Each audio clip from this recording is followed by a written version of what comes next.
আসসালামু আলাইকুম। আজকের এই ভিডিও দেখলে আপনি ফ্রিল্যান্সিং কি, ফ্রিল্যান্সিং কেন করবেন, ফ্রিল্যান্সিং কোথায় করবেন, ফ্রিল্যান্সিং করে কত টাকা ইনকাম করা যায়, মানে ফ্রিল্যান্সিং সম্পর্কে আপনার যত কোয়েকশন, যত কনফিউশন রয়েছে, সমস্ত কোয়েকশন এবং সমস্ত কনফিউশন আপনার দূর হয়ে যাবে। তো ভিডিওটি একটু লম্বা হতে পারে। পুরো ভিডিও যদি আপনি দেখেন তাহলে এতদিন আপনি ইউটিউবে ঘাটাঘাটি করে যে সমস্ত তথ্য পাননি, এই সমস্ত তথ্য আজকেই আপনি এই ভিডিওর মাধ্যমে পেয়ে যাবেন। তো প্রথমে আলোচনা করি ফ্রিল্যান্সিং কি। ফ্রিল্যান্সিং হচ্ছে একটি মুক্ত বা একটি স্বাধীন পেশা। আমি আগে বলে নেই, ফ্রিল্যান্সিং কোনো কাজের নাম না। ফ্রিল্যান্সিং হচ্ছে একটি কাজের পদ্ধতির নাম। আপনি যে কোনো কাজ যে পদ্ধতিতে করবেন ওই পদ্ধতিটাকেই বলা হচ্ছে ফ্রিল্যান্সিং। আমি একটা উদাহরণ দেই।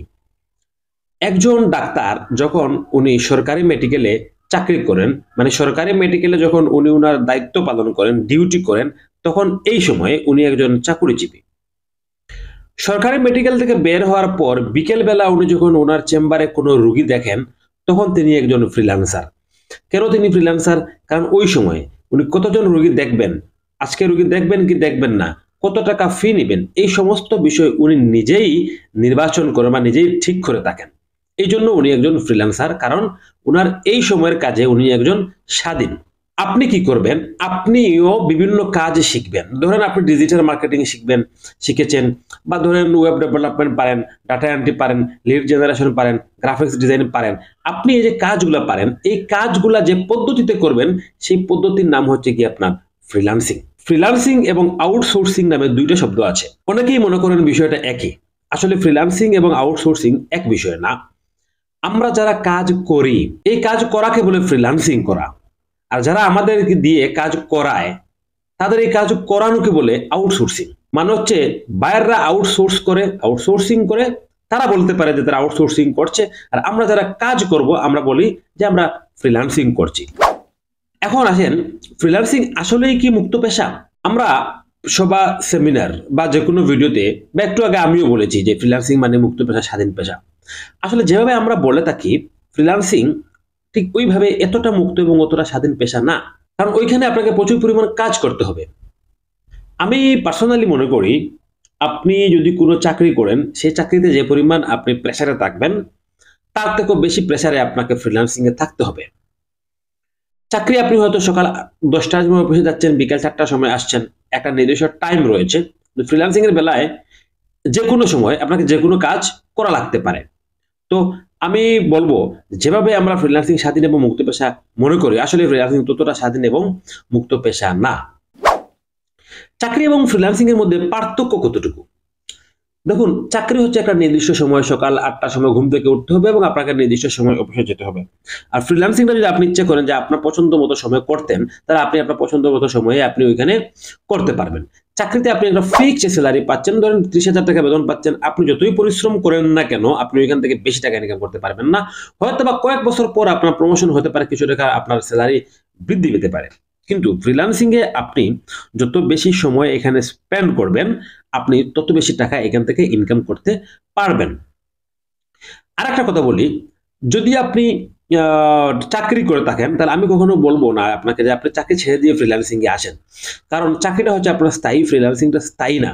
আপনি চাকরি করে মাস শেষে একটা টাকা ঘরে আনতে পারবেনই, কিন্তু ফ্রিল্যান্সিং করে আপনি কনফার্ম না যে আপনি টাকা ইনকাম করতে পারবেন কি না। তো যদি আপনি একবার ফ্রিল্যান্সিং শুরু করে দেন, একবার যদি আপনি ইনকাম করা শুরু করে দেন, তাহলে আপনি আজীবন এই সেক্টর থেকে ইনকাম করতে পারবেন। ফ্রিল্যান্সিং এর ভবিষ্যৎ কতটুকু রয়েছে?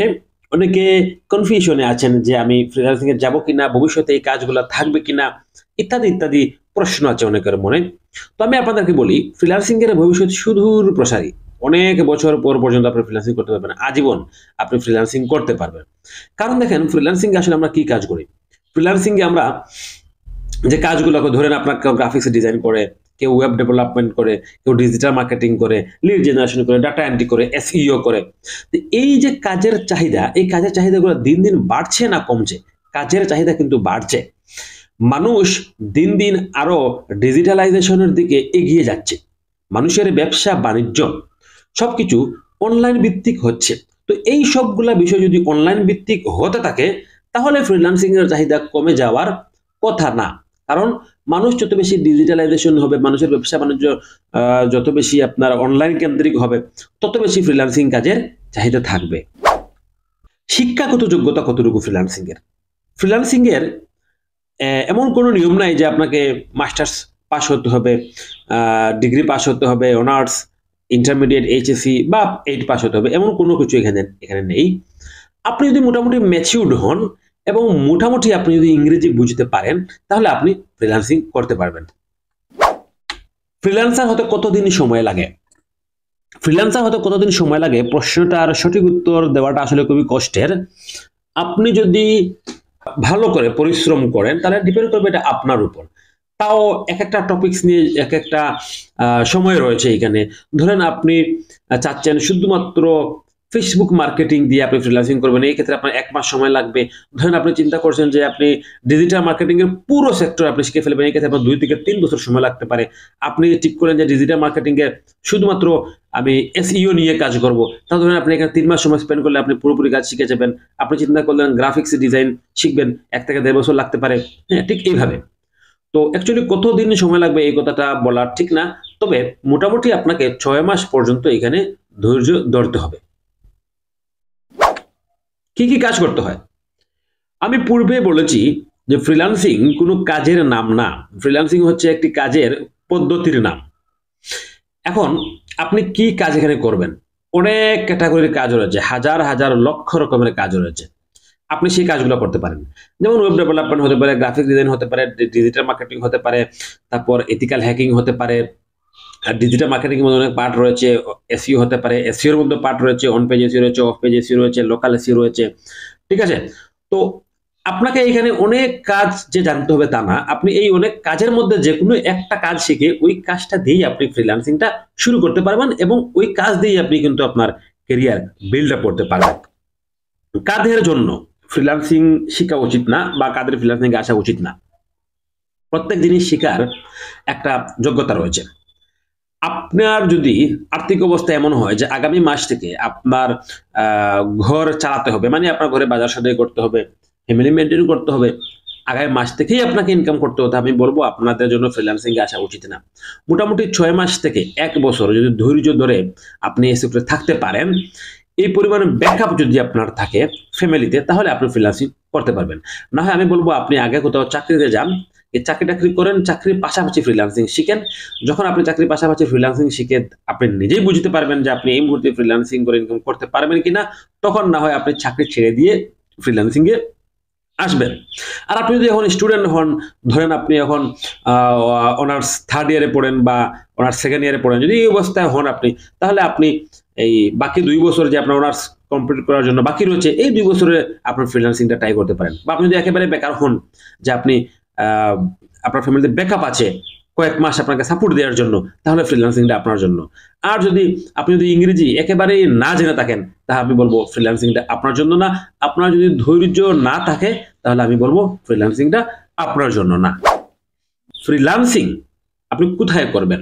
আমি আগেই বলেছি যে ফ্রিল্যান্সিং হচ্ছে একটি কাজের পদ্ধতির নাম, ফ্রিল্যান্সিং কোনো কাজের নাম না। তো আপনি ধরেন গ্রাফিক ডিজাইন শিখেছেন বা ডিজিটাল মার্কেটিং শিখেছেন, এটা আপনি করবেন কোথায়? মানে কার কাজ করবেন, তাদের কোথায় পাবেন? একটা প্রশ্ন। আপনি যে কাজ শিখেছেন ওই কাজ যাদের প্রয়োজন তাদেরকে আপনি খুঁজে পাবেন সোশ্যাল মিডিয়াগুলোতে, Facebook, Instagram, Twitter, LinkedIn, X, মানে যেটা আগে টুইটার ছিল, তারপর হচ্ছে গিয়ে আপনার পিন্টারেস্ট, এই ধরনের কিছু সোশ্যাল মিডিয়া রয়েছে। এই সোশ্যাল মিডিয়াগুলোতে আপনি তাদেরকে খুঁজে পাবেন যাদের আপনার সার্ভিসটা প্রয়োজন রয়েছে।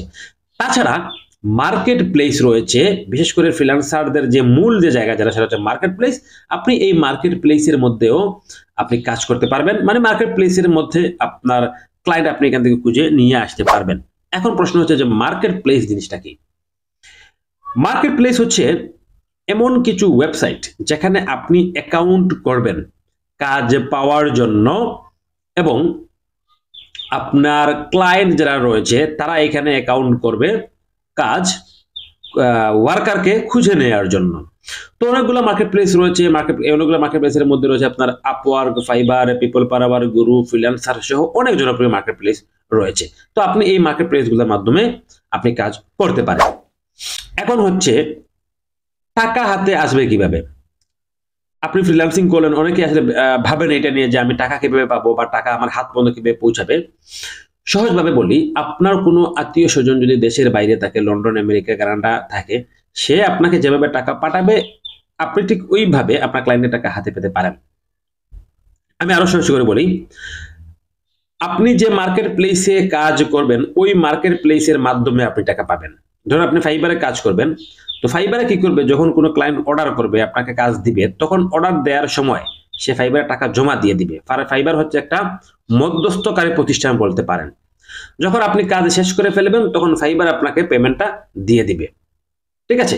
তাছাড়া আরো কিছু মাধ্যম রয়েছে, যেমন পেপ্যাল, পেওনিয়ার, হ্যাঁ? এই ধরনের কিছু মাধ্যম আছে। এবং একদম নতুন যারা, আপনারা হয়তো পেপ্যাল, পেওনিয়ার আপনারা হয়তো বা বুঝবেন না। আমি বলি, ফর এক্সাম্পল, যে আমরা বাংলাদেশে বিকাশ, রকেট, নগদ ইউজ করে থাকি। ওই বিকাশ, রকেট, নগদের মতো কিছু অ্যাপস রয়েছে। এইগুলোই হচ্ছে মূলত আপনার পেপ্যাল এবং পেওনিয়ার বা অন্যান্য যে বিষয়গুলো রয়েছে। এক্স্যাক্টলি এরকম না, বাট আমি আপনাদেরকে বোঝানোর সুবিধার্থে এখানে বিকাশ এবং নগদের উদাহরণ দিয়েছি।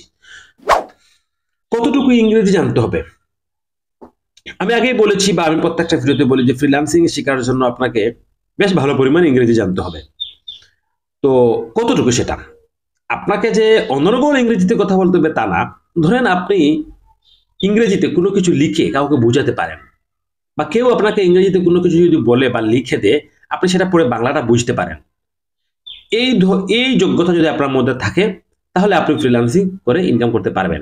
আর যদি আপনি এতটুকু ইংরেজি না জানেন, তাহলে আপনি ফ্রিল্যান্সিং করে ইনকাম করতে পারবেন না। এখন হচ্ছে যে কম্পিউটারে কি কি জানতে হবে ফ্রিল্যান্সিং করার জন্য। মোটামুটি কম্পিউটারের বেসিক আপনাকে জানতে হবে। যেমন ধরেন, আপনি কম্পিউটার অন করতে পারেন, অফ করতে পারেন। আপনি কম্পিউটার দিয়ে ইউটিউব চালাতে পারেন, ইউটিউবে কোনো কিছু খুঁজে বের করতে পারেন, মানে সার্চ করতে পারেন।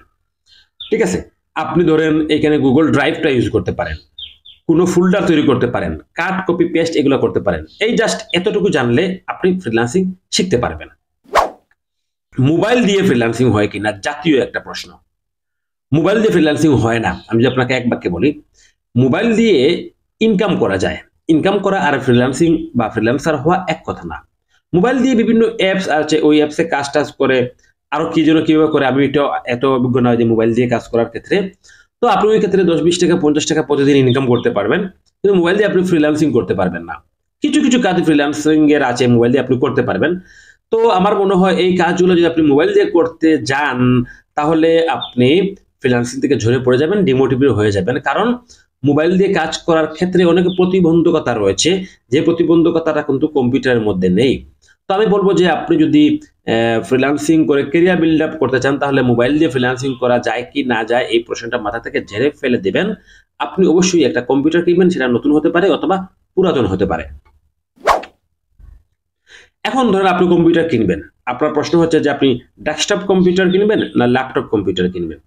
আসলে ডেস্কটপ কম্পিউটারে যে কাজ করে, ল্যাপটপ কম্পিউটারে ঠিক একই কাজ করে। দুইটাই কম্পিউটার, এবং দুইটার মধ্যে বিন্দুমাত্র পার্থক্য নেই, মানে কাজের ক্ষেত্রে। এখানে কিছু সুবিধা অসুবিধা রয়েছে। যেমন আপনার বাজেট যদি কম থাকে, আমি বলবো আপনি ডেস্কটপ কিনেন। আপনার যদি বাজেট বেশি থাকে, আমি বলবো আপনি ল্যাপটপ কিনেন। ডেস্কটপ হচ্ছে আপনার বেশি টেকসই, ল্যাপটপ হচ্ছে একটু কম টেকসই। আচ্ছা, ল্যাপটপের সুবিধা হচ্ছে এটা আপনি সহজে বহন করতে পারবেন, কোথায় নিয়ে যেতে পারবেন। ধরুন আপনি কোনো প্রতিষ্ঠানে ফ্রিল্যান্সিং শিখছেন, কোনো একটা সাপোর্টের জন্য আপনি ল্যাপটপটা নিয়ে যেতে পারবেন, বাট আপনি ডেস্কটপ নিয়ে যেতে পারবেন না। ঠিক আছে? এই ধরনের কিছু সুবিধা অসুবিধা রয়েছে। তো আমি বলবো এটা এমন গুরুত্বপূর্ণ তেমন কোনো কথা না, আপনার যেটা ভালো লাগে আপনি সেটাই কিনে ফেলেন। ইনকাম করতে কতদিন সময় লাগে? ফ্রিল্যান্সিং করতে কতদিন সময় লাগে, মানে ইনকাম করতে কতদিন সময় লাগে? উত্তর আমি বলবো সেটা ডিপেন্ড করবে সম্পূর্ণ আপনার নিজের উপর, যে আপনি কতদিন ইনকাম করতে চান। তবে অনেকে আছেন যে বলেন যে আমার ছাত্র প্রথম মাস থেকে ইনকাম করেছে 100 500, এগুলা ভুয়া কথা, এগুলা কান দিবেন না। প্রথম মাস থেকে ইনকাম করা যায় না। মোটামুটি আপনি যদি বেশ ভালো করে পরিশ্রম করেন, প্রতিদিন কাজ করেন, আপনার মেন্টর বা আপনার ট্রেনার বা আপনার প্রতিষ্ঠান আপনাকে যেভাবে কাজ করতে বলবে, আপনি যেভাবে কাজ করেন, তাও ধরেন আপনি 3 থেকে 6 মাসের মধ্যে হয়তো বা ইনকাম শুরু করতে পারেন। তবে আপনাকে মনে রাখতে হবে যে 6 থেকে 1 বছর পর্যন্ত আপনার যদি ধৈর্য ধরার ক্ষমতা না থাকে, তাহলে আপনি ফ্রিল্যান্সিং এ আসবেন না। তো আমি ইনকাম করতে কতদিন সময় লাগে উত্তরে বলবো 6 মাস থেকে 1 বছর পর্যন্ত সময় লাগতে পারে। আপনার যদি ভাগ্য ভালো হয়, কিছু রিজেক্ট করে বিষয়টা এখানে আছে। আপনারা যদি ভালো পরিশ্রম করতে পারেন তাহলে হয়তো আপনি 3 থেকে 4 মাসও করতে পারেন। তবে মনে রাখবেন আপনার একটা নির্দিষ্ট সময় হচ্ছে বা বলা যায় সেটা হচ্ছে গিয়ে 6 মাস থেকে 1 বছর এর মধ্যে আপনি ইনকাম করতে পারবেন। কোর্স আপনি অনলাইনে না অফলাইনে করবেন, এক একজনের কাছে এক এক সুবিধা। আমি যেটা মনে করি, আমি আসলে অনলাইন এবং অফলাইন কোর্সের মধ্যে কোনো পার্থক্য খুঁজে পাই না। ঠিক আছে? এখন আপনি অনলাইনেও করতে পারেন, অফলাইনেও করতে পারেন। আপনি যদি অনলাইনে করেন টিচারকে যেভাবে সামনাসামনি প্রশ্ন করতে পারবেন, অফলাইনে যদি করেন টিচারকে যেভাবে সামনাসামনি প্রশ্ন করতে পারবেন, আপনি যদি অনলাইনে কোর্স করেন ঠিক একইভাবে আপনি টিচারকে প্রশ্ন করতে পারবেন। মূলত ডিপেন্ড করতেছে আপনি যার কাছে শিখছেন সে আপনাকে সাপোর্ট কতটুকু দিচ্ছে, কোর্সটা অনলাইন হোক বা অফলাইন হোক, এখানে মূল বিষয়টা হচ্ছে কি সাপোর্ট। তো আজকের ভিডিওটা এই পর্যন্ত। আগামী টিউটোরিয়ালে আমরা শিখবো বা আগামী ভিডিওতে শিখবো, যেটা তৈরি করবো এই মুহূর্তেই তৈরি করবো, সেটা হচ্ছে কি ডিজিটাল মার্কেটিং কি বা ডিজিটাল মার্কেটিং এর বিস্তারিত সম্পর্কে নেক্সট ভিডিওতে আমি আলোচনা করবো ইনশাল্লাহ।